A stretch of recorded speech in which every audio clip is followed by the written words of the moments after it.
Hey gang, my name is Alex Rhodes, and this is the aptly named Alex Rhodes Show, featuring independent artist interviews, their songs, and sometimes even live performances. We talk about the art, the music, the deep stuff, how it all relates to marketing, which is so necessary in today's world. And then we chat just all around silliness. This show airs live each week on Monday from 7 to 9 Mountain. That's 9 to 11 Eastern, 8 to 10 Central Time, and 6 to 8 Pacific Time. It airs on kpeo.org, World Community Radio. But for you modern day listeners who don't believe in appointment-based entertainment, I edit it to podcast every week, most weeks. My guest today is John Bunzli, an award-winning singer-songwriter and skilled guitarist. He's written 72 songs in the past 72 weeks. We'll talk a little bit about that. John lives in the lovely town of Loveland, Colorado, where he resides in a really neat building that was designed specifically to house local artists. Welcome to episode 3. A little bit about John. We first met at the Song School at Folksfest in Lyons, Colorado. It's really a special place for singer-songwriters to learn, network, and share their songs with each other and with professionals in the industry. We very literally had a fireside chat about music and played some songs with a group of other musicians attending the Song School, and John and I have kept in touch through the years. If you're a singer-songwriter wondering why you have that urge, that itch you can't seem to scratch, this is the episode for you. John and I discuss the responsibilities songwriters have, where to find inspiration, how to act on that inspiration when you have it, and he talks about how his process has changed since a brain injury he sustained in 2019. John's toured extensively and exclusively as a solo artist, and most recently he's been captivating audience with his band of talented young front range players. He was Telluride Troubadour Honorable Mention in 2015 and 2019, the Ulergrass Troubadour finalist in 2019 and 2020, Combo Songwriting Contest winner in 2014, 2015, and 2017. He's had songs placed in award-winning films like Grandpa's in the Tough Shed, Dead Last, A Tale of Triumph, and Free Boulder. Let's get to the interview. I've been waking up at dawn. Was Falling by John Bunzli. You are listening to the Alex Rhodes Show. It's Monday night on kpeo.org, World Community Radio. And as luck would have it, right here in this studio, we have John Bunzli himself. How you doing? I'm doing great, man. Thank you very much. I want to point out that was not a sound effect. That was actually John. That was great. I'm doing great. Thanks a lot for coming in. We're going to talk music. We're going to talk songwriting, the process, the creative nature. Let's start with Falling. Tell me about that song. Tell me about writing it, recording it, and the whole process. I will. And so one thing that's going to become clear as we speak this evening is that we're going to be talking about two phases of my life. Okay. And one is pre-brain injury, and the other is post-brain injury. Sure. And the reason that we're going to be talking about those two different periods is because the way that I write has fundamentally changed, and I really wrote differently before than I do now, for the most part. And Falling is a before. Falling is a before song. I wrote Falling. It's a co-write. I wrote it with an absolutely wonderful, talented songwriter from Santa Barbara, California, Susan Marie Reeves. Oh, I'm familiar with her, yeah. Yeah. And so an interesting discussion that songwriters often have is how long does it take to write a song? And, it could 10 seconds to 10 years, right? And you hear the different stories. This is one of the quickest songs that I've ever been involved with, whether co-write or solo. And I was actually staying at her house in Santa Barbara. We had gone to a songwriters conference called the Durango Songwriters Expo. Yeah. Which used to be in Santa Barbara. And the irony that it's called Durango, it was in Santa Barbara. I know. Now it's in Denver as well. Yeah. You know, it was in South Carolina once. First time I went, it was in Colorado Springs. But anyway, it moves around. What was my point? Oh, my point was we were just hanging out after this conference at her house, and we had a show at a club in town, Soho, that evening. And so we decided we were going to take a nap and, be all rested and ready for our show. So I was all excited. I went into the little guest bedroom, and I lay down on the bed. Knock, knock, knock. Knock, knock, knock, knock, knock. And I didn't even say, come in. She opens the door. She goes, I was just falling asleep, and I got an idea. I got a line. And I said, okay, what? Okay, all right. What? Okay. Yeah. I was falling asleep too, Susan. And she goes, dawn. I've been waking up at dawn. And she just looked at me with this very excited look in her eyes. And I said, okay, give me a couple minutes. Let me get out of bed and let's see what we got here. Don't most people wake up at dawn? Not me. No, I think, Alex, when you say most people, is this a music show? Yes, it's a music show. Would you say most musicians wake up at dawn? I probably not. I force myself now. I used to be terrible. I wake up at 6 a.m. now. I mean, I can. Yeah. There are devices Everyone which can. one can use, But to me, it seemed like kind of a, I don't know, when somebody that is a close friend of yours who you trust and it comes to you and says, dawn, I've been waking up at dawn, let's write a song right and now. gives you that look right there. Yeah. Intense eye contact. So something had jumped out at her. The muse, whatever. Popped into her head when she was falling asleep is the way she described it. Got it. Okay. So we sat down and we wrote that song in about an hour, which is, for me, really fast for co-writes, period, and was very fast for the pre-brain injury period. Yeah, okay. But that was it, and it's really interesting because it's a very simple song. It's a short song. It doesn't have a lot of lyrics. It's very simple. Now tell me, when she comes to you with that line, you guys sit down. Do you sit down and say, okay, we're writing a song about I've been waking up at dawn? Or do you have a different theme in mind? Or how do you riff off of each other to get to, oh, okay, this is a song now, this is a vibe? So now we're going to talk about another characteristic of musicians. We're going to talk about memory for a moment here. Okay, yeah. That song was written a few years ago, and I don't remember exactly what happened. I know that it didn't take us very long to think that we were writing about a song of somebody who had lost somebody. Mm-hmm. And it's one of those songs that I think you can listen to and have a full sense of what's going on without knowing the details of the story. Yeah. Which is kind of fun. People write story songs where, you're not going to only know the guy's carrying a gun, but you're going to know what the caliber of the gun is and the fact that there's something inscribed on one side, very specific details. This song doesn't have that. And a funny thing about this song is I keep expecting something to happen with it because everybody loves it. I mean, I go to a lot of songwriting things, and I have had this song listened to by a number of industry people, and every single one of them, every single person who's listened to this song is like, oh, this is a great song. I love this song, or, those kinds of things. Can I tell you one story?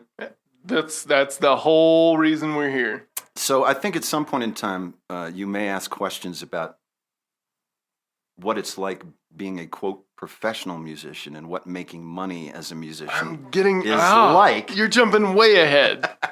But I'm going to tell you a story about I was at a songwriting conference, and I was going into a listening session, and I had specifically requested and chosen listening sessions with people who were involved in film TV, because that's what I was interested in trying to market my material to. And what happens is sometimes somebody can't make it at the last minute, and they get shuffled. And so there was a film TV person in my group, but she was somebody who was only looking for Southern rap, which I hate to admit I'm not entirely certain what makes it different from Southern or Northern or Eastern or Western, because I'm not an expert. That's in your wheelhouse. That's in your wheelhouse. I don't think so. And then the other woman was the head of like BMG Music, the head of A&R for BMG Music. Okay. I may be listing the wrong company. It was one of the two largest music companies in the world. Okay. And she was the A&R director. So she's looking for songs for like Ariana Grande. Yeah. Huge pop hits.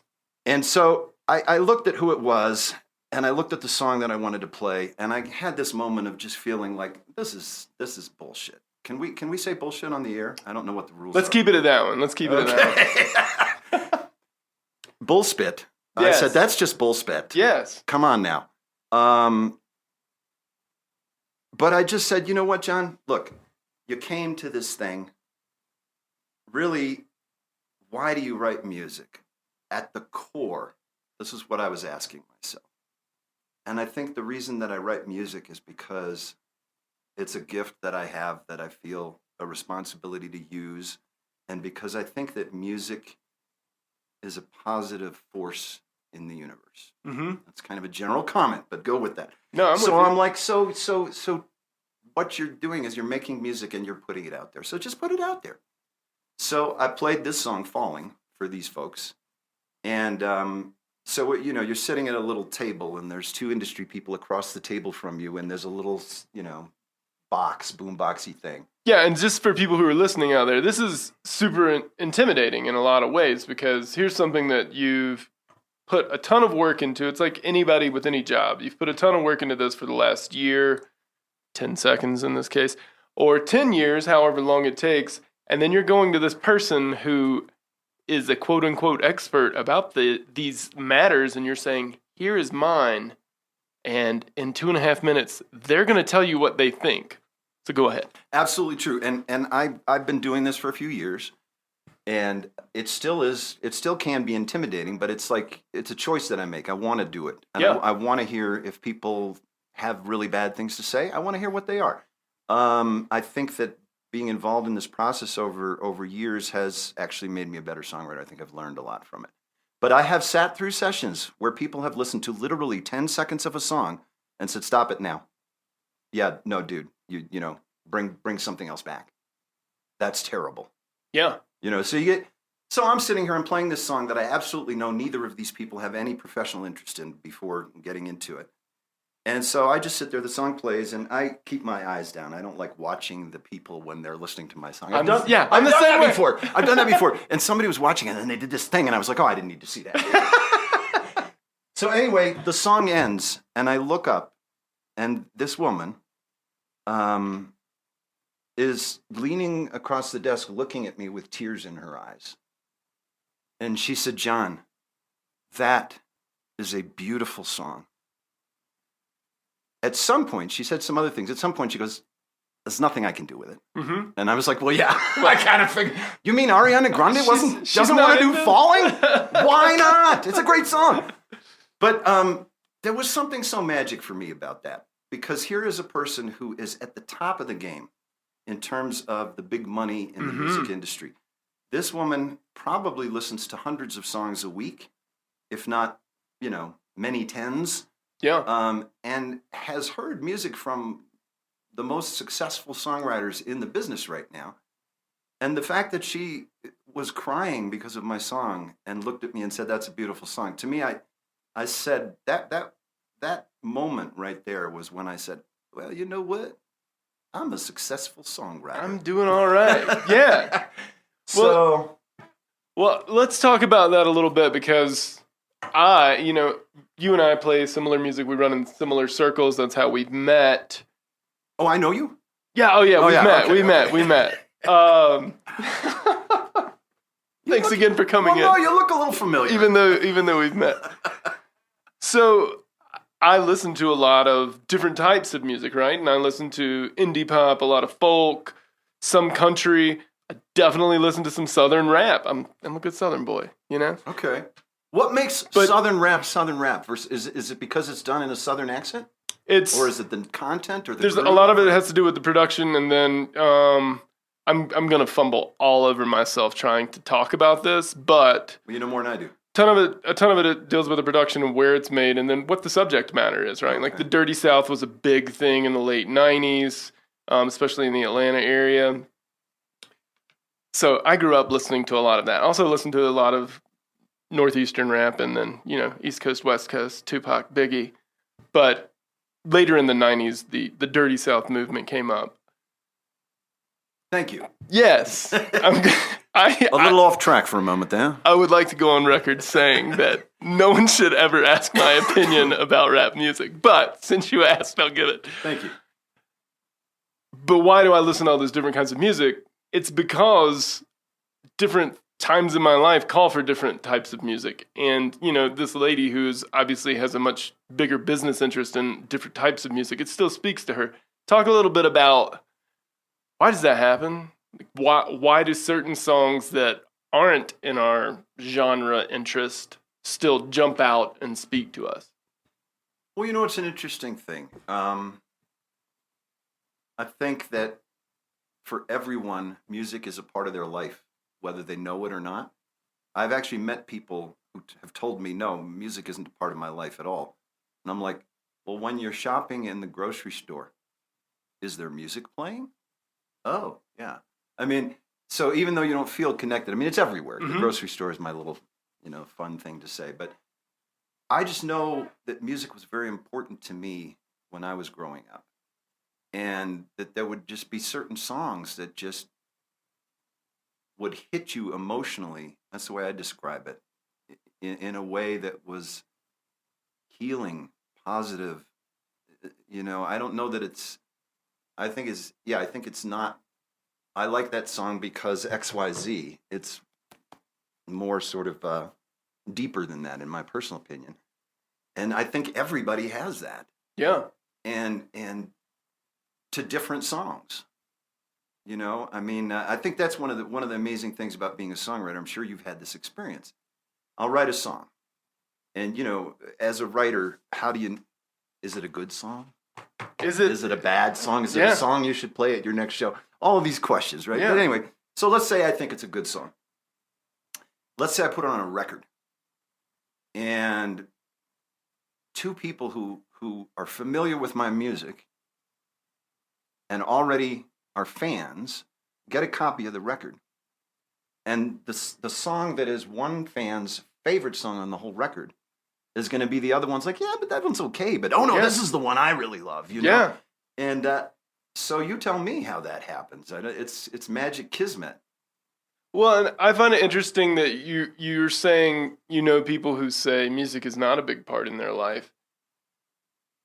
But then you bring up the grocery store, and for the record, and I've said this before on the show, I'm the guy on aisle 7 singing whatever the song is. Like in the aisle, my kids are like, "Dad, stop singing." I'm like, it's a good song. Let's enjoy the moment.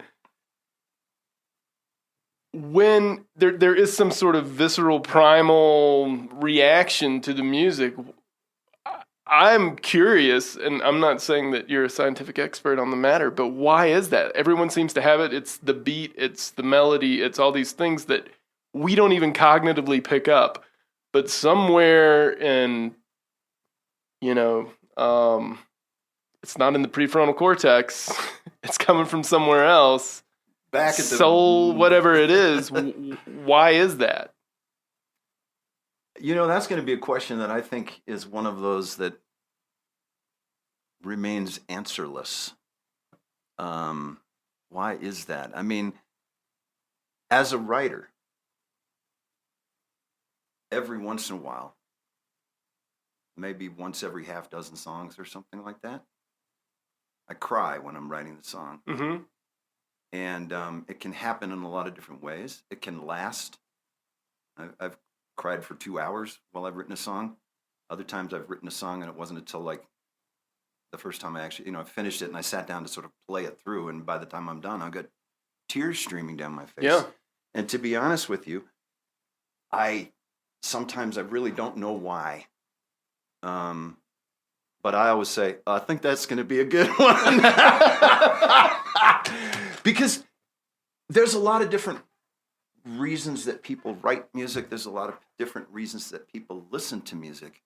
But I think the two primary reasons that music connects to people Oh, God, I can't believe I just said, there's so many more than two, but I'm going to say two, okay? No, you're the expert. We're going with this. Well, I think that people have an emotional or an intellectual connection to a song. Sometimes both, but usually one or the other. So there's songs out there, comedy songs I think are a good example of that, because I actually look at that as an intellectual. Mm-hmm. Now, the result, somebody says, well, laughing is emotion. Well, I don't think it is, actually. Happiness is an emotion. Is laughing an emotion? Anyway, now we're getting heavy. Laughing's the reaction to the emotion. Right, and I think that what makes people laugh is stuff that's clever. Yeah. Or maybe stupid, but stupid is still, you're if you're judging it as stupid, you're coming at it from an intellectual perspective, right? Yeah. So I think that those are the two main places that people make connections with music, and that it's different music. And different people tend to write different kinds of stuff. I have friends that write like all funny music. I write almost no funny music. I tend to write, and this is from my perspective, it's also something that I've gotten a lot of feedback from. People say, John, you write very, very emotional music. Mm-hmm. I'm like, well, cool. So probably that's going to be the reason that people are going to connect to my stuff. Yeah. But sometimes, I think that's one of the things that's so cool is that, and you said about the fact that there's all these different styles of music that you listen to. It's for your different stages, and it's also for different folks and different, what you listened to as a kid, where you came from may very well have to do with what touches you and what doesn't touch you. I don't know. There's some people that believe that the connections that you make to music at a specific phase of your life, which is sort of between mid-teen to mid-20s or something like that, that has an impact on what you listen to for the rest of time. I don't know. Sure. I remember I took, I was an avid student in college, and I took the history of rock and roll, which actually was a really good class. And it was a class. I bet you got an A. I did, and I attended it every single week, but the professor challenged us all to listen to music past 21, because I believe at the time that was sort of the statistic, 21, 22, 23, you stop listening to new music. You just, other things happen in life. You're not actively seeking it out. And this leads me to another question. We're just going to jump around today. Okay. Jump around. This is an assumption I'm making. I don't believe most listeners are active listeners today like they were even 10 years ago, because everything is so connected on your phone. It's so simple. You're lacking this tangibility. You're lacking the necessity to go to a store, to find it, to listen through an entire radio show, which we should be doing. It's Monday evening on kpeo.org. This is the Alex Rhodes Show. Be sure you're listening all the way through. You don't have to be an active listener. Everything you need is right here at your fingertips. Yeah. Am I wrong on that? Well, I listen to music differently than I did before, and I think there's a lot of reasons for it, but I think for me, one of the reasons is simply time. Mm-hmm. I'm a busier person now. When I was younger, I had more blocks of time that I really didn't have anything that I needed to do in. I'll tell a fun story. When I was in high school, I had a music buddy, and we would go to the record store. I think it was on Friday. This is a few years ago, so again, the memory question comes into play. But I think it was Friday. There was a day that new releases showed up at record stores. Yeah. I don't think that's... was it Thursdays? Anymore. I don't remember exactly. So Friday, you would have been the day after. It might have been Thursdays, but whatever day it was, we knew that it was that day, and we would head down to the record store, and usually each one of us would buy at least one record, and it'd be like whatever the new thing was, Mm-hmm. Oh, look, Elvis Costello has a new record coming out. I mean, we would buy it before we'd heard it on the radio, because either it was an artist that we already knew and we're like, well, it's going to be good, or it was somebody connected somehow. Oh, hey, somebody told me about this band. We should check them out. I don't know what records cost in those days, but it wasn't so much money that it seemed like a terribly huge decision. Sure. So we would take our couple of records, or maybe 3 or 4. And at the time I was in high school, I was in a boarding school. So we would go back to our dorm, and we would break the rules, and we would smoke some marijuana. I hope that's okay to say on the air. Oh. This is a long time ago. Okay. In New Hampshire, where it was illegal. There's the New Hampshire? Yeah. Oh, okay, great. Yeah, the Old Hampshire, the New Hampshire. Anyway, the point here is we would then smoke a bowl and we would sit down and we would listen to the records that we had bought. And we would actually, we would say nothing to each other for, 20 minutes or however long it took to play the side of a vinyl record. We might make a couple of comments where we're flipping it, but then we would again sit there and listen to it. And then when the record was over, we would talk about it for a while. And then we put the next record on. And that is so cool. And A, I don't have any friends like that anymore. And B, I don't have the time. So what was interesting is I got to this point where I was listening was in the car. And that was where I would listen to long records. And I got into a fun thing. I have a lot of records that I get from independent musicians, from friends. I believe I may have one of yours. I don't know. You should have 2 or 3, John. Okay. And so I would take all these records that I'd gotten that I never had a chance to actually listen to and listen to them when I was in my car. Yeah. And then I would go on Facebook and do a little review of all these people's records. I recall that, yeah. And then the pandemic happened, and I don't move around in my car all that much anymore, so I lost that listening piece, So it's an interesting. Hey, I want to play a song, man. Yeah, let's play a song. I just jumped. No, you want to play? I want to play. Let's play a song. And this song is going to be an intro to a little bit of talking that I think we should do about brain injuries. I love it. And songwriting. So this song that I'm going to do right now is going to be called Whole. Okay. WHOLE. Yes. Complete. I when I introduce it, because this is a song that I've played a little bit, I'm going to take this off. Sure. When I introduce it, I say whole with a W. Because people make this connection to Courtney Love. I just don't want that to happen, man. Not that there's anything wrong with Courtney Love, but that's not what this song is about. Yeah. Anyway, we'll talk a little bit more about this, but this is from the post period. Post brain injury, John Bunzli live on KPEO. This is called Whole. And I am going to say, to put some context before I play the song, that in the last roughly 72 weeks or so, I have written at least 72 songs. And so this is one of them. 72 songs in 72 weeks. And the other thing that's kind of fun is I haven't been doing a lot of performing lately, so I feel a little rusty. So hopefully I'll make a couple of mistakes. Do you need me to... Well, when you make mistakes, I think it shows your vulnerability and people dig that shit. Sure, yeah. That's it.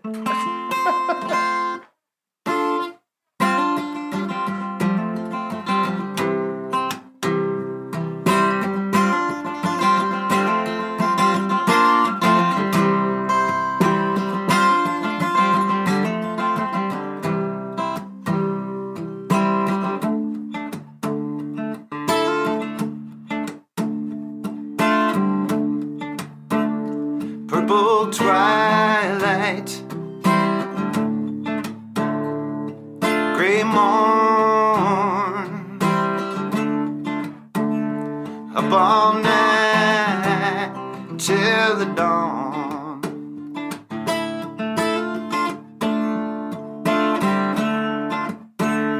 Life is crazy, things are gone. Is hazy, something's wrong.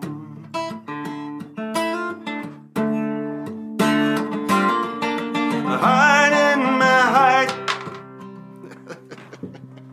Right here. This is live action, guys. Sometimes the pick falls in. Go for it. A heart in my heart. Barricade my soul. Sometimes we break before.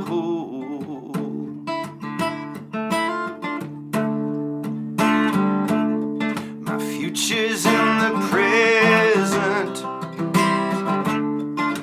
Don't look back for long. Blank piece of paper, the wind is blown.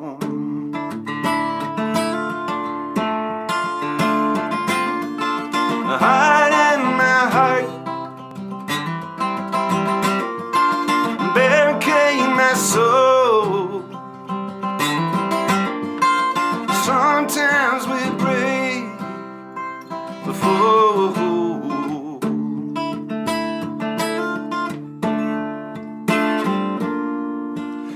can't last forever. Change will always come. We won't be together. Now it's gone.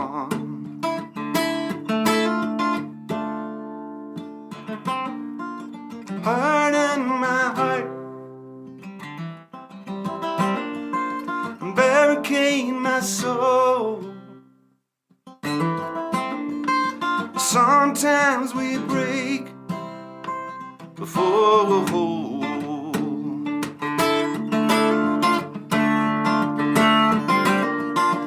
Harden my heart, barricade my soul.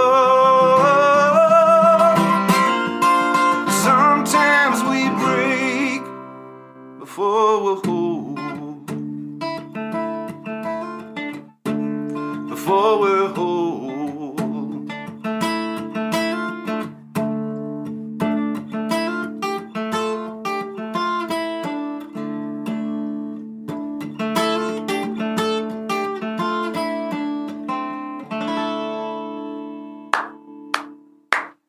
John Bunzli, Whole, right here on KPEO.org.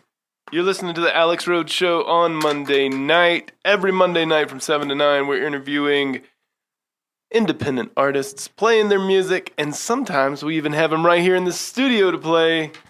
Let's talk about this song. So this is post-brain injury, and I don't think we've covered the brain injury. I don't know if you want to go into details on that. Really briefly, I do. Sure, go for it. So the first thing I have to say, though, is speaking of Rusty, I usually don't let go of picks, and usually they don't go flying straight in the hole. But anyway, thank you for allowing me. You know, it lived up to my prediction. So real briefly, my songwriting prior to the brain injury was, I would say, 6 to 8 songs a year, roughly speaking. Generally, it would take me quite a while to write a song. At least, half a dozen sessions, whatever period of time they were. I would write a little bit, I would come back to it, I would, go away from it, I would come back to it, I would finish it. And during this period of time, I did a lot of, I started out going to some workshops taught by some professional writers. I got involved with some organizations like the Durango Songwriting Expo, etc. And I think I was, learning how to be a better songwriter, but it was all still within this sort of model. And I was fine with that. I mean, I'd have enough songs to make a record every couple of years. I've got 4 CDs out, whatever. So this was cool. This was what it was. And, I knew that there were people out there that wrote more than that, but that was them and this was me, right? So I live in a very cool building and it's all artists that live in the building and there are these huge lofts and they have concrete floors. And I don't know all the details, but I fell. I hit the side of my head on the concrete floor, busted my eardrum, had a severe concussion and a traumatic brain injury, and I almost died.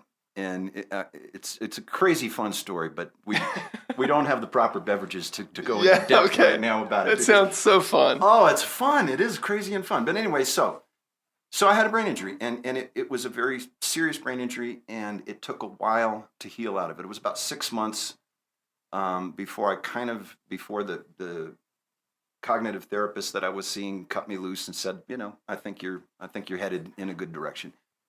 And that was, so I was out of playing music a lot for a while there. I was just starting to rehearse with my band again. I think we'd done 1 or 2 gigs, and then the pandemic slammed down.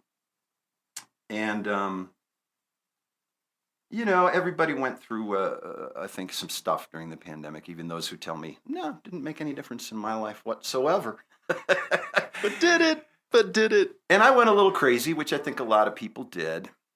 And kind of came out of it in a space of being careful and taking care of myself and giving myself more time outside, more sun, more solitude, more meditation, less thinking about whether you're going to get COVID and die and all that shit that people think about. Yeah.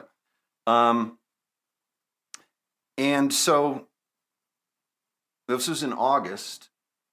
And there just one morning, I decided it was a beautiful morning. And I said, you just need to make yourself a nice, fancy cup of coffee and go sit in the sun. And so I took my coffee, a little café con leche. By the way, for those of you who would like to know why I call it café con leche, because in my personal opinion, they make coffee in Spain different than they make coffee in other places. Okay. When I was in Spain last time, wherever I went, if you said you'd like a cafe and you didn't say anything else, you're going to get a café con leche, which is going to be an 8-ounce coffee, which is 4 ounces of espresso and 4 ounces of milk. Okay. Nice and Ready strong. for the day. So I made the coffee, and I was walking out the door, and I grabbed my ukulele because I thought, that's a nice thing to do. Go sit in the sun and just let your fingers do the walking, And so I got out there, and the next thing you know, I had written a song, which is called We're All Going Crazy. Aptly named and timed. And that was really cool for me because I hadn't written anything in almost a year, and it felt like, oh, cool, I can still write songs, great. So the next Saturday morning, I thought, that was so fun. I'm gonna make a cup of coffee and go sit out in the sun. And I did. I think I brought a guitar that time, and I wrote a song. And then I did it the next week, and I wrote a song. And then I did it the next week. There was even a week in there, the 4th or 5th week, I had a pretty major surgery, and I thought, well, I'm not going to do anything. But it was sunny, and I made myself a coffee and took my ukulele out, and I wrote a song.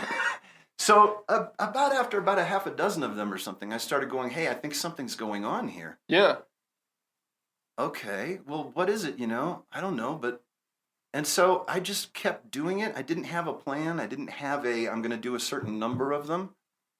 And my way of writing has just shifted completely because I can write now in a way that's completely different. And I would like to tell you why, because you were about to ask me. I want to know why, John, because as a writer, and I think any artist deals with this, anyone creating anything, even, the seemingly mundane of life, is it that you're showing up and being open to these things happening? Is it that you found something that no one else found? Is it that prior to this you weren't making that much of an effort? What is it?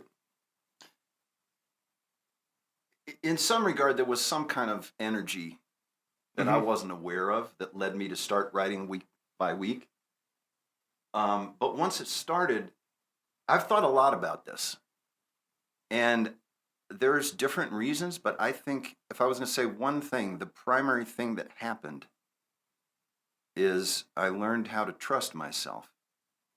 And for me, and I think for a lot of writers, I mean, every songwriter I've ever spoken with that I have any knowledge of them and how they write and how they work and everything, we all think we suck at one point in time or another.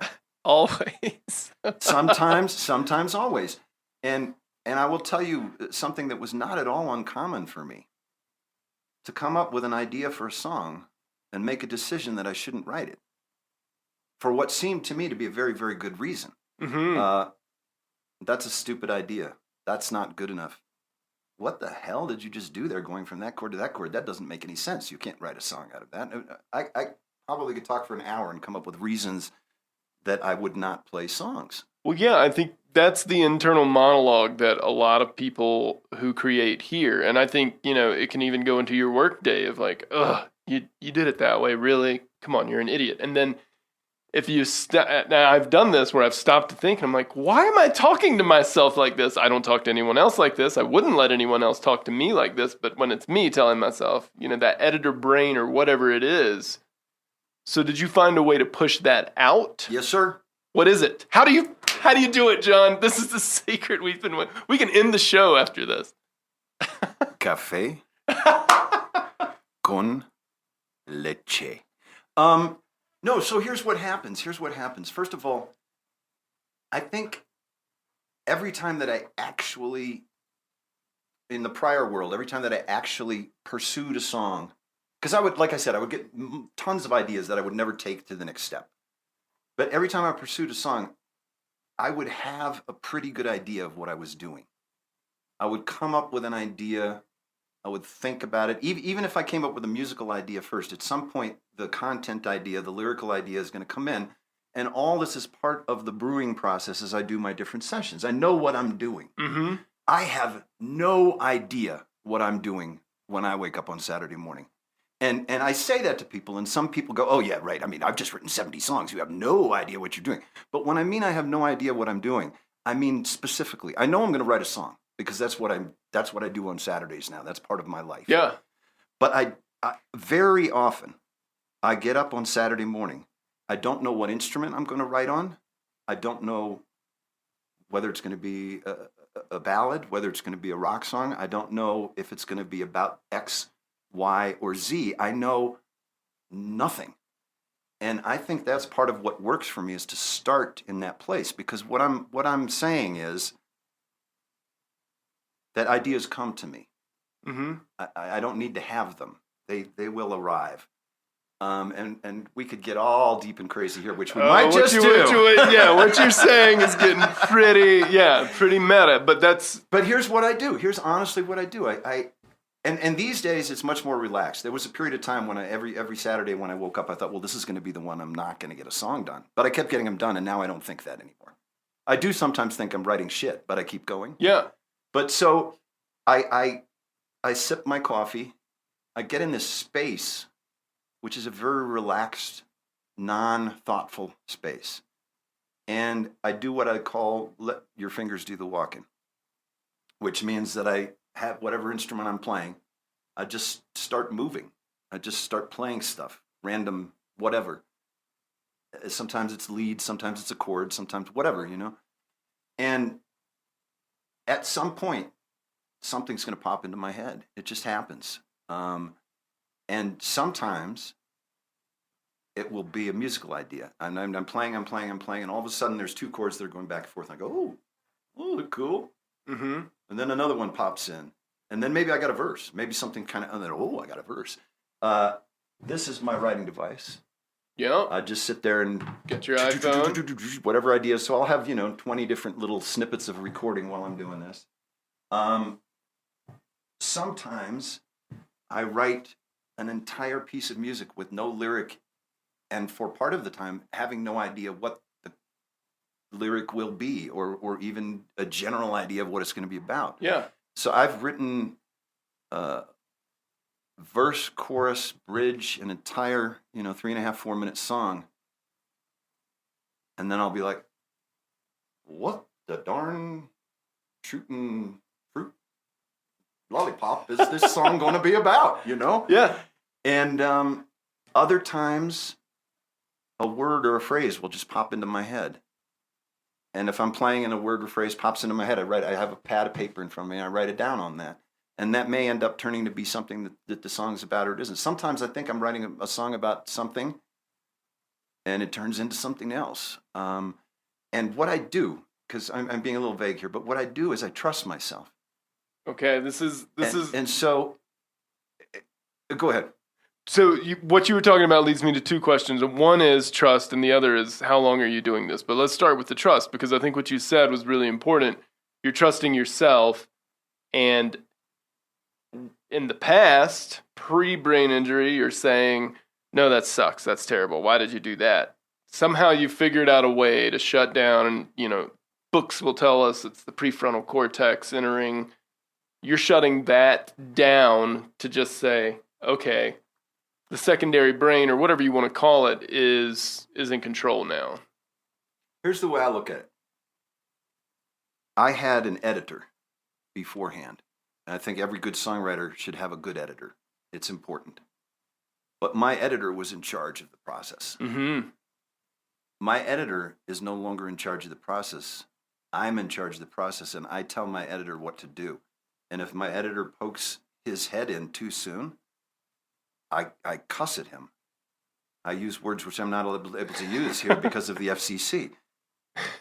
The effing communication cacophony. Yeah, cacophony. So, what was I just saying? So, you Speaking of brain injury. Yeah. So you're the control. the editor. You're letting go of the control. What you're saying is, I'm going to wake up and this is going to happen. I trust that it's going to happen. That's it. Yeah, and so sometimes I'm writing something, and the editor pops his head in and says, "Are you serious? That's not gonna be good, John." And I go, "Hey, I'll call you later when I need you. Shut up." And then I just keep going. And then I need him eventually. And I go, "Okay, dude, come on back." And he'll be like, "Ooh, pretty good job, John. Well, okay, let's I think we got to polish a few things in here or whatever, you know." So it's hard to describe because it wasn't something that I thought through. It was something that organically occurred. But that's the way I look at it. I used to allow a portion of me to be in charge of my songwriting sessions. And now I don't.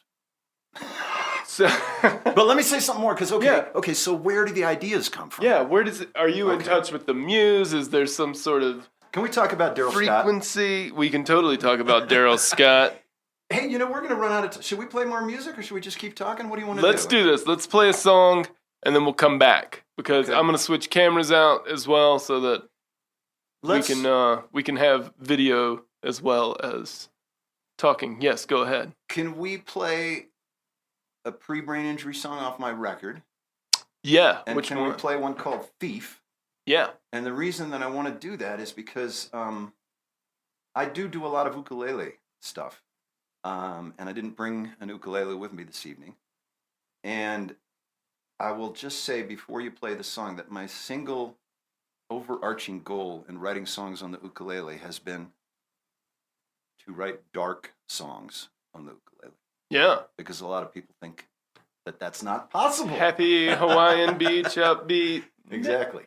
Yeah. I think there is a show, what was it called? Cougar Town? Did you ever see this program with Courtney Cox? It was by the guy who did Scrubs. Then he did Cougar Town. And in the last season, one of the main characters is a very sad person, and he writes sad songs on ukulele. I'll have to find that episode and send it to you. That, yeah. All right, we're going to listen to Thief by John Bunzli and be right back. Dear John, I'm leaving. Uncontrolled high blood pressure is serious, and I can quit whenever I want. Why can't we get back to when you checked on me? I don't want to leave, but remember, when I quit, you quit. Sincerely, your heart. Listen to your heart. Don't let it quit on you. High blood pressure can lead to a stroke, heart attack, or death. Get yours to a healthy range today. Find out how at heart.org/blood pressure. A message from the American Heart Association, the American Stroke Association, and the Ad Council. This is Hands of Soul Joseph Wooten, keyboardist with the Rock and Roll Hall of Fame inducted Steve Miller and the Wooten Brothers from Nashville, Tennessee. You are listening to KPEO, World Community Radio. Broadcasting live from the mile-high city of Denver, Colorado, and Toronto, Canada, this is KPEO World Community Radio. You're listening to The Alex Rhodes Show.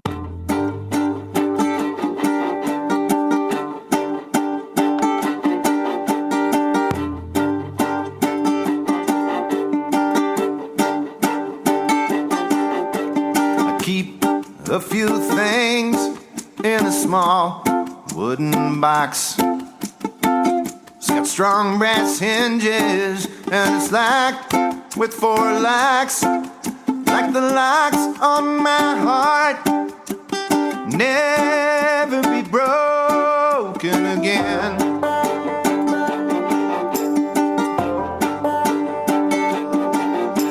It used to be flush with the most beautiful things. Turquoise pendants, sapphire rings, but it's almost empty, never be full again.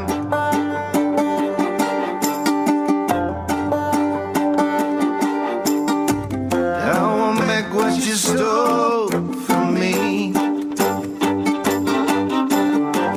I won't make what you stole from me. Now I want back what you stole from me. Yeah.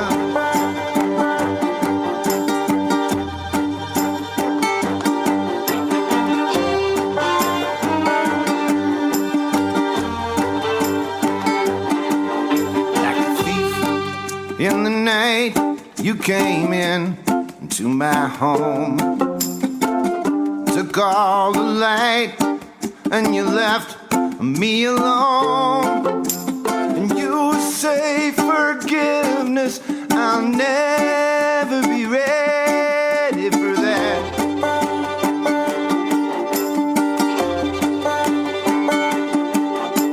And you say forgiveness, I'll never be ready for that.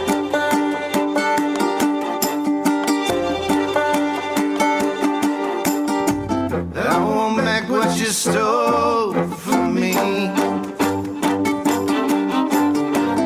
I want back what you stole from me. And I want back what you stole from me. Yeah.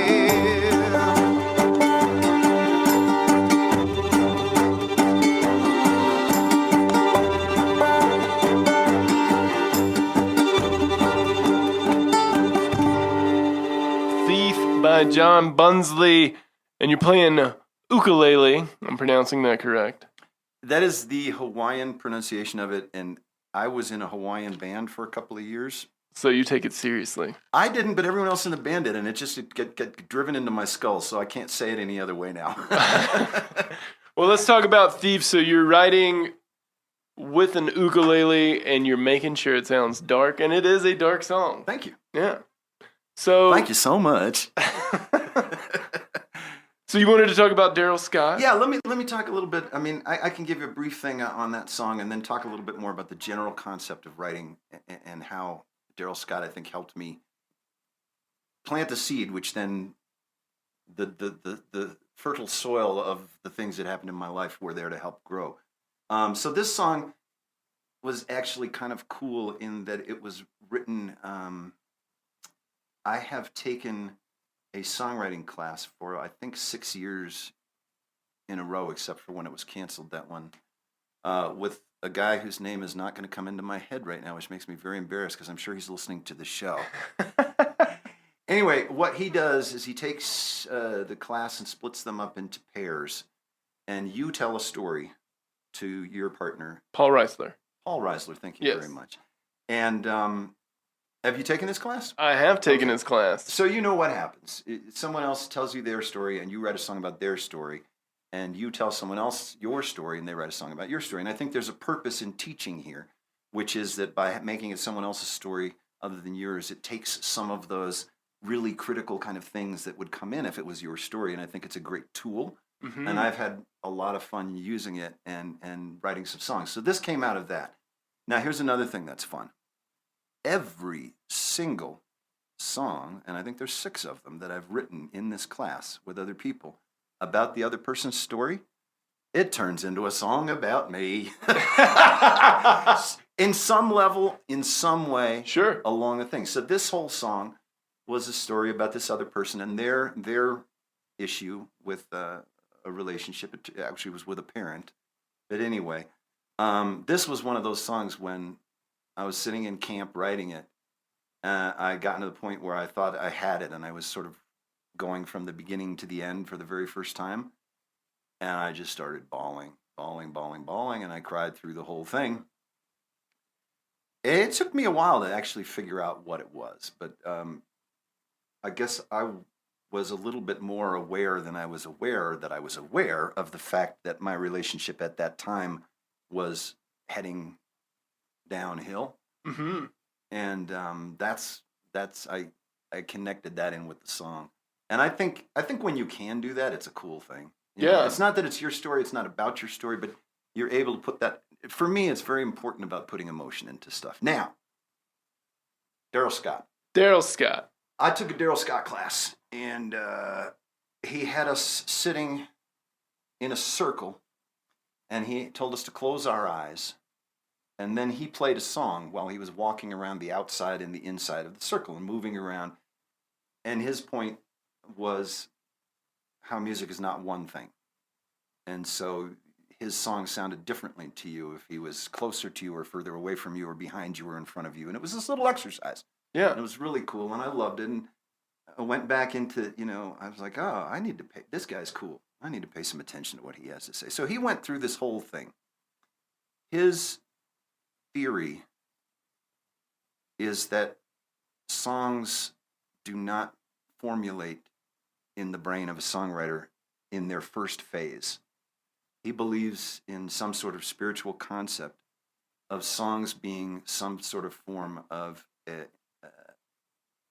energy, universe energy. And this sounds so weird now that I'm saying it. It totally makes sense to me. No, this is a safe place. We're good here. No, it makes sense. And so he said, here is the thing.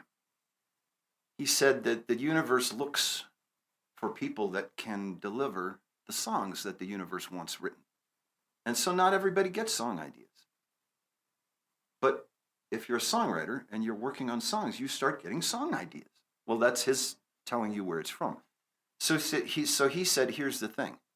So if you are a songwriter and you have worked on your craft to the point where the universe has acknowledged that you're someone that they want to send things to, that comes with a responsibility. And his example was so funny. He goes, it's a Saturday night and you're sitting around messing on your guitar because nothing else is going on. And a song idea pops into your head.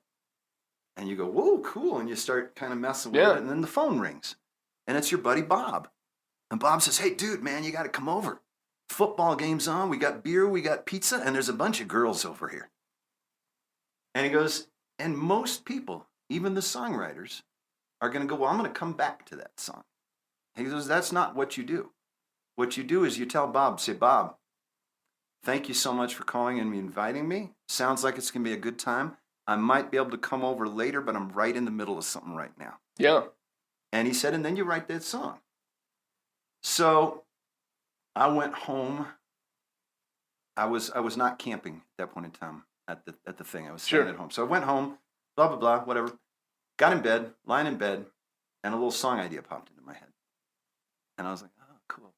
I wonder if that'll be there tomorrow, which in my personal opinion, usually they aren't. They're never there the next day. You have to get up and record them. So you know what I did? I got up. And he had talked about how he thought it was important to have habits. He said, you should have a place that you write. Not every single time, not all the time, but generally, because it creates this whole thing. You know what you're doing when you sit down there. You're sitting, and I had a place, was at my desk in front of my computer that I would sit and write. He also, in this song that he played for us, he talked about believing that songs sometimes are brought in by the wind. And in the song, he opens a door in his house and the wind brings a song into it. Mm-hmm. So I sat there and I opened the window and this sort of cooling but warm summer breeze came across and I wrote a song and it was really cool.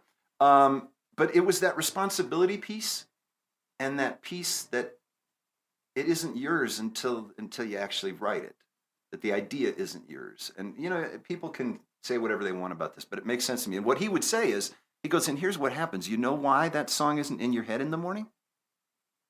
Because the universe sent that idea to somebody else who's going to work on it. Who's going to finish it. And I don't know, man. I got a lot out of that. And I took that with me, that idea of a responsibility, that idea that, and this is weird, but for whatever reason, I have something that not everyone has. Mm-hmm. And there's a responsibility to that gift. There's a lot packed into what you just said because, you're saying as a songwriter, the universe, this energy is seeking for someone to make this thing happen. But you as the songwriter also have to be seeking the energy. And so there's this, it's in most religious texts, this idea of ask and it shall be given, seek and ye shall find, all of these things that are packed into thousands of years of history and mysticism. And then on the same token, having the responsibility. And I took this Paul Reisler class and I did this exercise with another gentleman who told me this incredibly heartbreaking story about his wife dying and how, their wonderful life together, how they met, and then she dies, and I wrote this song, and it was one of the first times where I had that experience of, this isn't about me. I'm not writing some breakup song about some thing that happened when I was 19.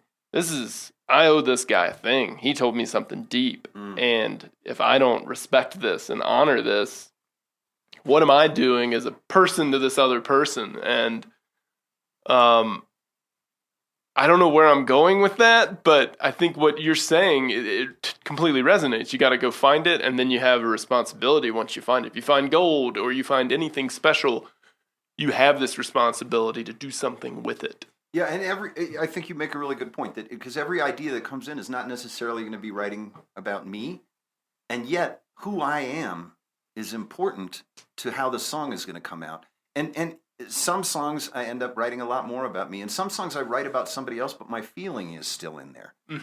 I wrote a song called "I Play Guitar" right after the January 6th thing. So what day was that on? I can't remember, but anyway, it was the Saturday after that, so it was a couple of days after it.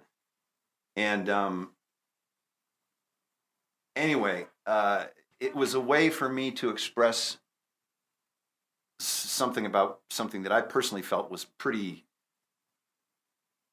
outrageous and unusual and never before seen and frightening to me in a lot of different ways, right? But I also made it about me, because I mean the idea came in and the groove came in and everything, but the chorus is basically a description of the fact that there are people out there that are angry. There are people out there that feel that they've lost something. There are people out there that feel that they're being denied. And I go, yeah, well, when I get angry, I play guitar. And that was my way to, insert myself a little bit in there. But the song isn't about me. The song's about people attacking the Capitol of the United States of America is what the song's about. Whew. But I have two fun thoughts. It's just popping in and out of my head here. So I've written the 6 songs for people, and I've managed to play that song for all of them, even though I lost one of the guys for quite a while and found him like 3 years later. Yo, dude, I have to play the song for you that I wrote for you. And all of the people, except for one, loved the song I wrote for them. Many of them cried. Many of them have thanked me. Many of them have become friends that I still, even though they live somewhere else, I still stay in contact with because of this connection of them hearing their story put out in a way that never would have been done by them, but that meant something to them, Yeah. But one of the songs, and I'm not going to go into a whole bunch, well, I suppose I could. Good. One of the songs, I had lost touch with the guy, and I tracked him down, and I sent him an MP3 of the song, and I also messaged him several times asking for his address so that I could mail him a physical copy. He didn't reply to me. He didn't reply to me, and after 2 or 3 times, I'm dumb sometimes, and after 2 or 3 times, I was, John, he doesn't want this song. And probably the reason that he doesn't want the song is because he told me a story about something that is not happening in his life right now. And if the people who are in his life right now heard this story, this is my theory, Sure, that they might be like his wife. You never told me that story before. But it was interesting. It was like, so just because you're writing a song for somebody does not necessarily mean that they're going to love you or love that song. That was an interesting thing. But the universe. Let's jump in. I want to say what you said about the religious text. I never have thought about it in those terms before. But as soon as you said, ask and ye shall receive, it's like, well, yeah, that's what I do. I get up on Saturday morning and I know. It's not, I think. I'm fully cognizant and 100% certain that something's going to come to me. Yeah. And some days it comes immediately. And some days I've been futzing around for maybe 2 hours. And I think, and then there's a part of me that just goes, no, John. It's coming. Yeah. And it does. It does every week. And I think that the ego interpretation of that is, I'm great. My name is John. That's an easy trap. I'm great. Right? I have all these great ideas and I write all these great songs. And another way to look at it is, I feel blessed and humble and lucky that wherever these ideas are coming from, that they are coming, and really get a huge amount of joy out of taking the ideas and crystallizing them and forming them and coming out with whatever my song is at the end. And so ultimately, it's an experience of joy for me. Even when I was writing a song about being pissed off because some people attacked the Capitol. Yeah. There's a joy in the creativity. There's a joy in the reception of the idea, wherever it's coming from. And I also think that the music business could use more humility. I think that's something that the music business has always needed a bit of. Yeah, let's talk a little bit about that, because things that are popular today, and I struggle with this as a writer. I'm not writing pop music. No one wants to hear a 40-year-old man writing "Ooh Baby Baby" songs. Some people write that, and that's fine. I don't feel comfortable writing those songs. I look for songs with a little more meaning, and knowing the types of music the type of music that you make, in the circles that we run around in the singer-songwriter genre, there's not a lot of room out there in the market for that right now. Or am I wrong? I think that I'm really bad at this. Okay, by the way, just so you know, let's get started with that point. I'm bad at the business piece. I always have been. I get better. I learn. I make effort. It does not come naturally to me. But I would say, from what I have learned, from talking to other independent musicians, from looking out there, from reading stuff, I think that there isn't one market. And I think that is the biggest piece of understanding, because if I try to feed my performance of my songs into the general market, I think that nothing's going to happen. Yeah. Okay. So I think that the people that I know that are having some success that maybe are not household names, but are, above myself, and I got a day job. Yeah. We can talk about that too, but we won't. I think that one of the things that those people have done is found a submarket, if you want to call it that. Sure. A niche, a place where they do belong. And I think that probably a lot of songwriters who think there is no place for their music, there probably is. They just don't know what it is. And I don't know how to tell people to find out what it is, but I have come on something that I am going to be trying to work on over the next year or two, and who knows what will happen. And this doesn't come just from me. This comes from going to these sessions with people, people who kind of know what they're talking about in terms of the music business,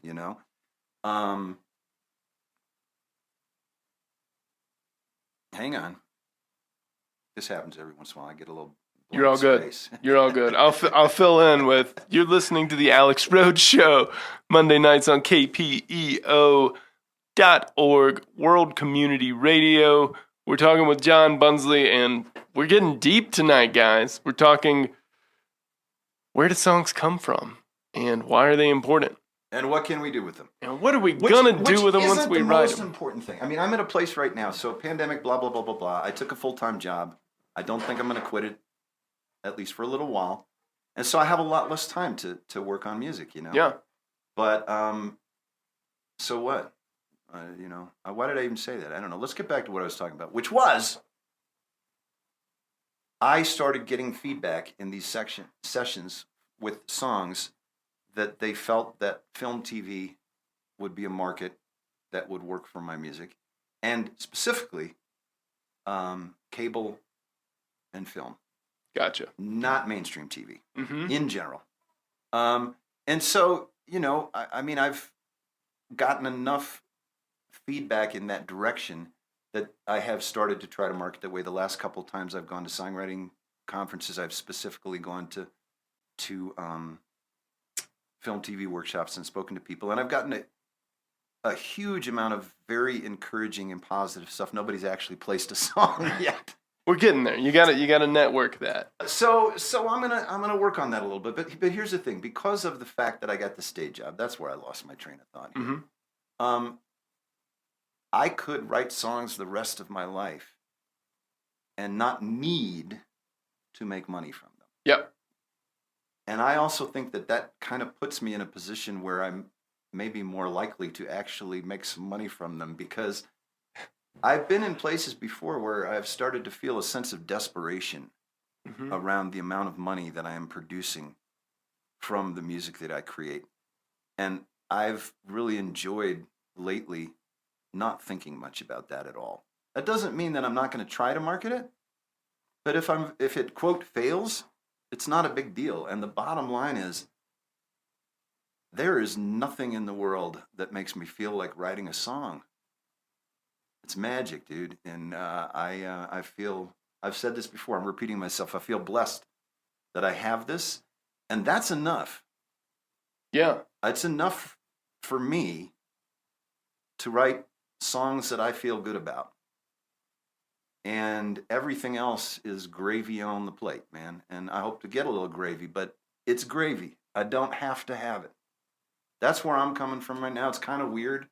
I've talked to some of my musician friends, and they think I'm kind of wrong and strange and don't understand me. But I say to them, well, isn't that how you felt about me before this decision anyway? And they admit that, yes, that was the case. But I do think there's something about, okay, let's look at it this way. We both know writers who are commercial writers. Mm-hmm.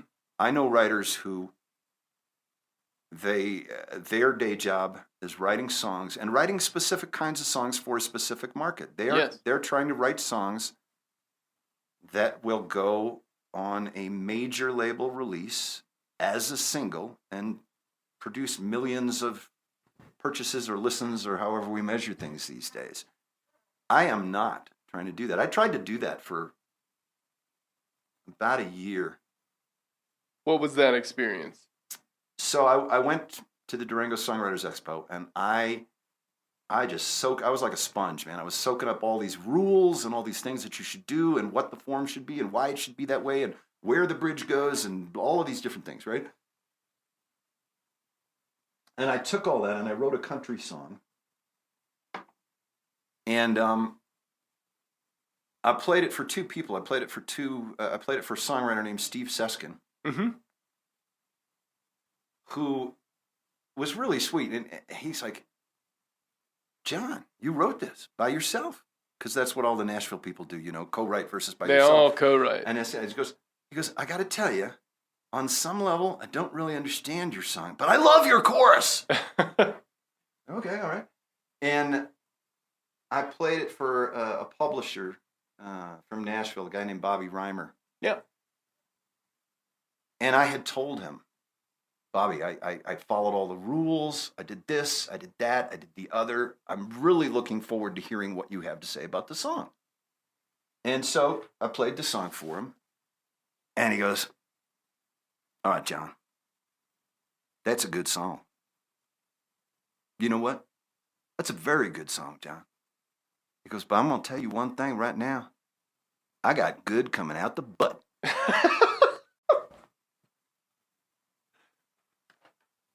But the point was, when you're trying to write that kind of writing, you're actually narrowing down the bar gets higher on the judgment, and in very specific ways.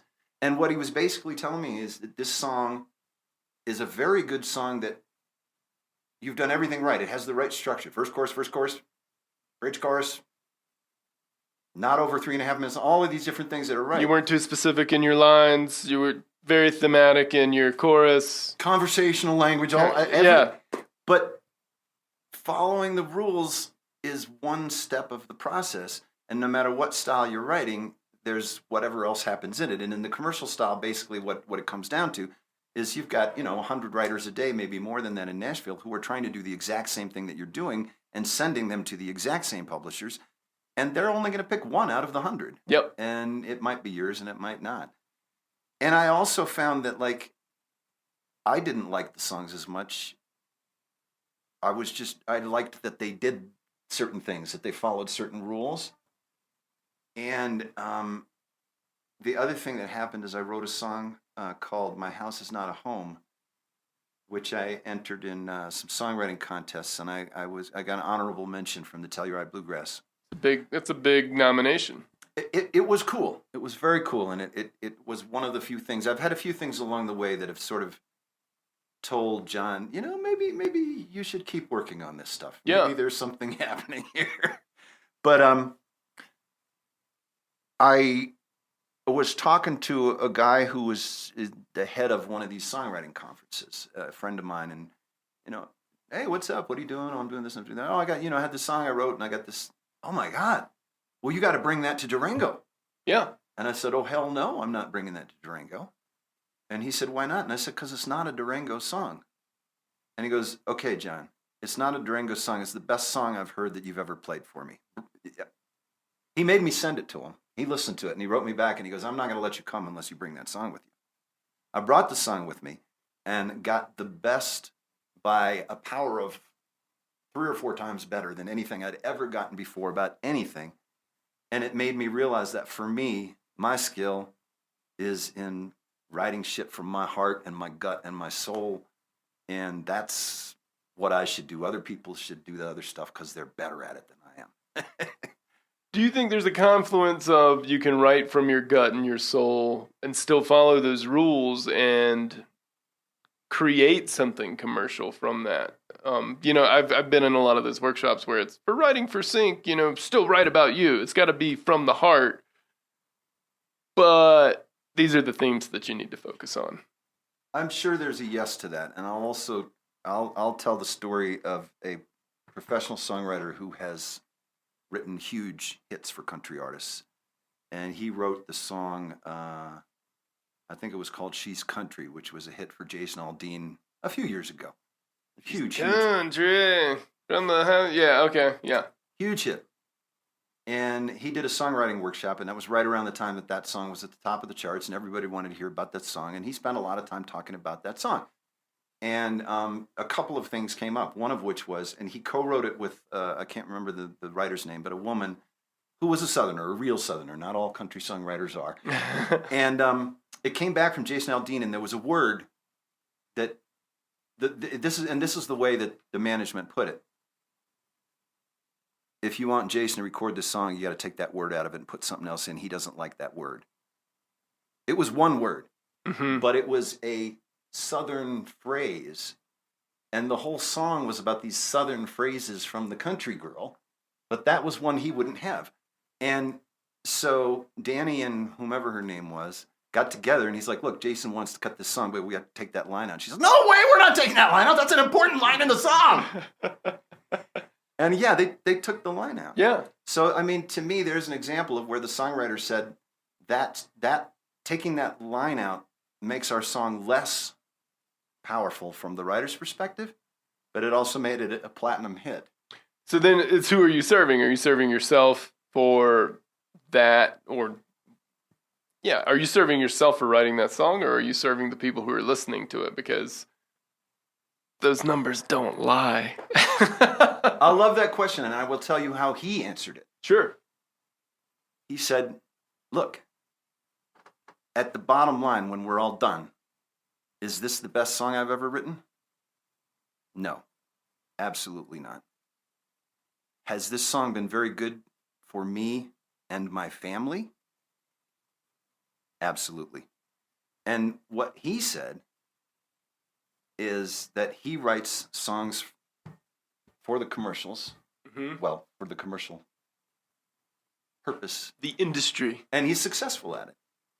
And he also says he writes songs by himself, for himself, some of which he never even plays for his publisher. And that's where he gets his joy. So I do think, and there's going to be people, this could be there's people right now who are pissed at me who are listening to this because, Nashville songwriter, what do you mean? Just because it's a hit doesn't mean it's not deeply emotional. And I'm sure you could pull up a number of number one country hits that you could say, wow, certain artists do more of them than others. Let's put it that way. But then, I heard the latest hit from Lady A or whatever they call themselves these days. And I'm sure that someone I know knows who wrote that song, and I hope they don't take this wrong. But their new single is Friends Don't Let Friends Drink Alone. And it's a fun party song. It's certainly not the best song they've even ever recorded, much less. And when you say best, I mean, what does that mean? Then we get into a whole bunch of things. But to me, that song is not a great song. It is a good song which serves a purpose and also happens to make a shitload of money. I mean, party songs are important. You got to have something. Party songs make money right now. Well, and I think they're important too. Yeah. Oh, absolutely. I've written a few of them just to amuse myself, you know. I've had many a criticism about my playlists at parties. What is all this sad, sappy music? But you know, I mean, ultimately, I think people find their way to do stuff. I don't want to tell anybody else that they should try to write a song a week, but I want to bring one final thing up about it. Yeah. Because I feel that we're kind of wrapping up. Because we could talk for a week about this stuff, but we got to make. We have to have boundaries. Yeah, we need to set some boundaries Start here, and John. finish. I think that almost anything that you do in life, if you do it regularly, often, you're practicing it, and you're going to get better at it. And I unfortunately, the last half a dozen songs, I can't play one for you because I actually don't know them yet. I'm writing too many songs and I can't learn them fast enough. Mm-hmm. But I think that in the last half a dozen songs I've written some of the best songs in the 70 that I've written. And I mean, I think the first song I wrote was a great song, but I think that my muscles are getting stronger because I'm exercising them. And that in and of itself is a reason that I want to keep doing this no matter what else, you know. Similar to you're not going to be in the NBA if you don't practice basketball every day. Yes. And or once a week or whatever. You've got to have a certain height and you've got to have certain basic skills, but that's not enough to get you in the NBA. Exactly. And I think it's the same thing. There's songwriters out there who maybe are not going to get as good as they could be because they aren't writing very often. I don't know. I don't know. And, you know, somebody who, I had somebody, this is a discussion that happens all the time among songwriters. And one person the other day said something like, I'd rather spend a year writing one good song than spend a year writing 52 mediocre ones.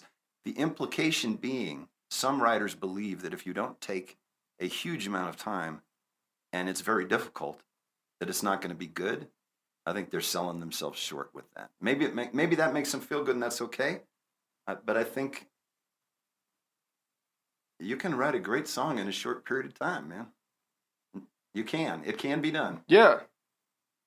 Well, John, this has been as deep as I thought it would get, you know, discussing being able to trust yourself and trust that whatever it is going to happen, showing up to make it happen, and then creating music from it that affects somebody emotionally. And right now, the only distribution system that I have is I post my song on Facebook and I have a YouTube playlist. And so sometimes there's not a lot of people hearing a song, but I think every single song I've written, I've gotten at least one person has come back to me with something about how it was important for them, which was just beautiful. And if you're doing that 52 times a year, 52 people a year that you made an impact on, then my marketing brain starts to take over and say, well, now you've got 52 people who are followers that you've had a strong touch with, and now you have people you can engage to go to shows, et cetera, et cetera. That's not the point. The point is you're showing up, they're taking notice. What else is there? Well, sometimes things just happen because you're doing something good. You don't have to plan it that way. Yeah. I would like to just say one thing. In case anybody listens to this and has any curiosity about my songs and wants to hear them, it's very easy to do. Where can they do that? Where can we find you on Facebook, YouTube, Spotify? I am on Spotify. Okay. You haven't followed Neil Young yet. Not but yet. I know you want to. All right. Facebook is, John Bunzli, Bunzli, easy to find. On YouTube, if you use my last name and Café con Leche, you will find 2 playlists. One of them is called Café con Leche Songs, which has 56 songs in it, I think. Okay. And then you'll find Café con Leche Songs 2, because I decided to start a separate playlist for some reason, because I took a couple of weeks off somewhere in there. Okay. And there's, 72 songs or something in there, and you can listen to them should you choose to. Excellent. Thanks, man. Do you mind playing a song for us before you leave? Oh, let's do that. All right. I'll do another new one. How does that sound? That sounds great. John Bunzli on the Alex Rhodes Show, kpeo.org, every Monday night from 7 to 9.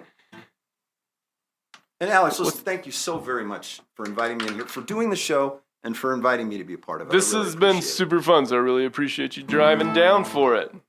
What's this one called?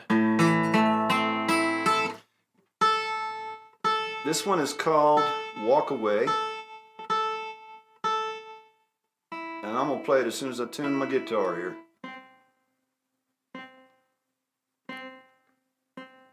In the meantime, I will remind everyone, Monday nights, 7 to 9, kpeo.org. I appreciate everyone listening tonight. We have John Bunzli from the town of Loveland, Colorado, live in the studio.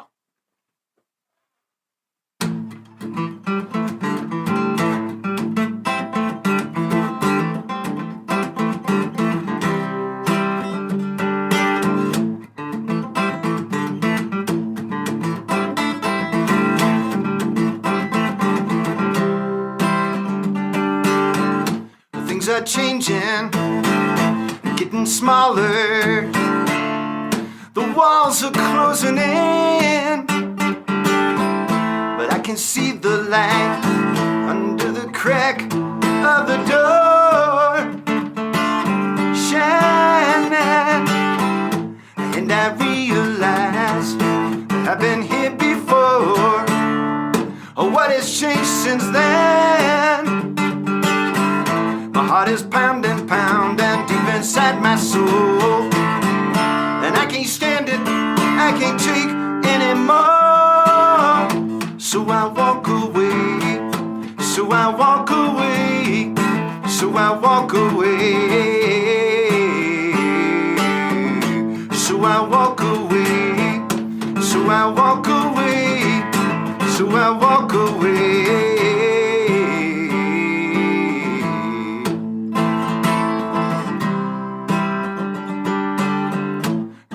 Faster, feeling fainter. The line is razor thin. Fear is flowing through mind and body. Something feels like it's breaking. So I walk away. So I walk away. So I walk away. So I walk away, so I walk away, so I walk away.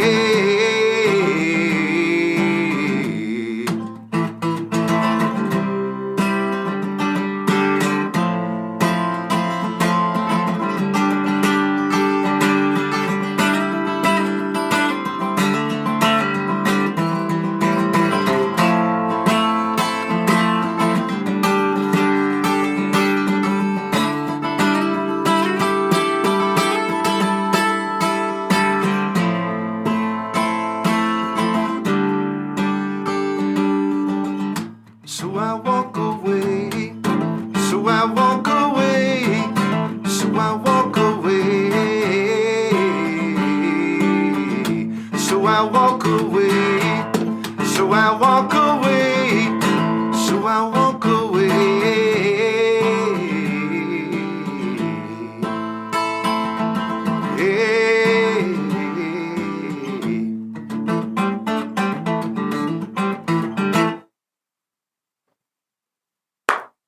John, thanks so much. Now it is time to walk away. It was a great closing song. All right. Thanks so much for coming on. Thank you, John Alex. Bunzli on kpeo.org. We're going to get to the music right now. Thanks for listening, guys. Radio. Broadcasting live from the mile-high city of Denver, Colorado and Toronto, Canada, this is KPEO World Community Radio. You're listening to The Alex Rhodes Show.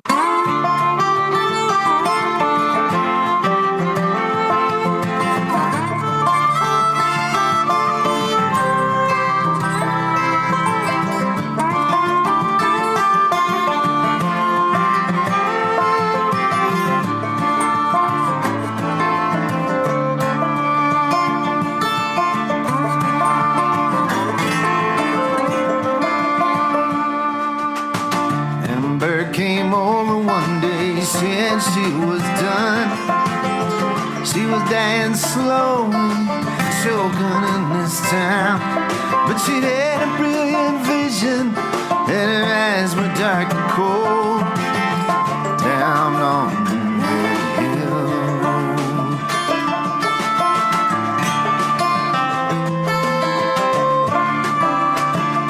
Well, there's a house up on the hill where the fancy people live. She said we should go and take what they won't give. Just look at it as sharing. We just have to be bold. Down on the Red Hill Road.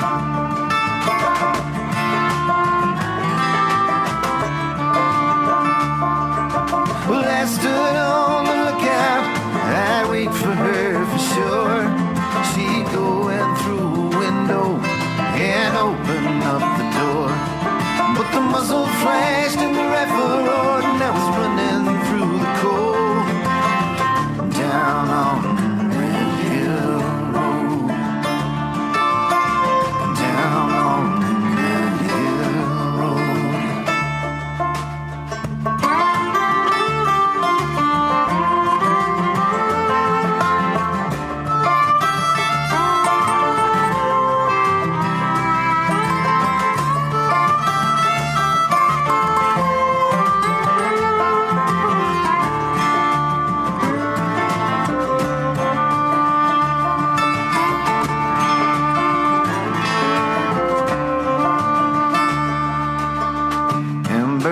Come by to hang out anymore. Behind the most nights passed out on the floor. What were we thinking? Well, we should have thought some more. Down on the Red Hill Road. Down on the Red Hill Road. Down on the Red Hill Road. Down on Red Hill Road. Hi, this is Dana Salzman, and you are listening to KPEO.